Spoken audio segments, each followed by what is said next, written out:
Poisid pobisesta ühe reede õhtul, mul on probleem. Ma arvan, et keegi on mu jalad valepidi alla pannud.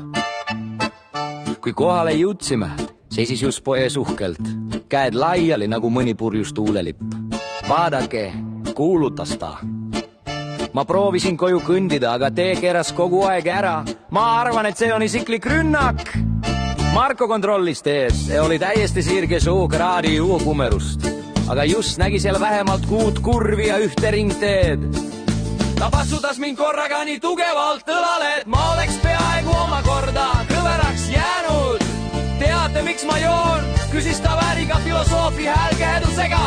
Sest kui mina olen pehme, siis maailm on liiga kõva.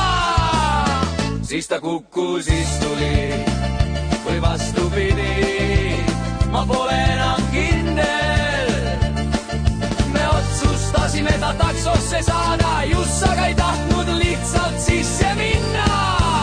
Ta tahtis takso ukses džentelmenina siseneda. Probleem oli selles, et ta püüdis seda teha tänavalambi juures, mitte auto juures. Just takso siin, ütlesin ja viipasin auto poole. Just vaatas lampi, siis mintsis lampi.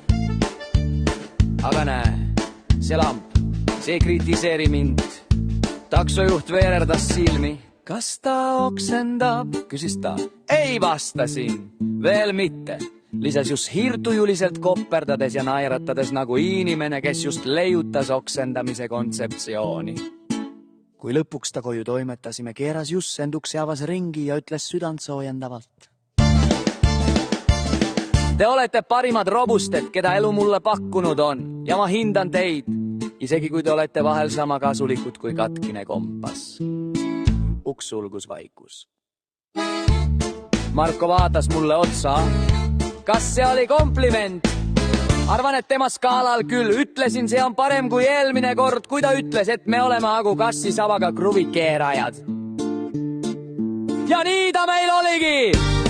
Just meie pererate teede filosoof, alkoholigravitatsiooni testpiloot ja parim halb otsus, kes sõber olla sai.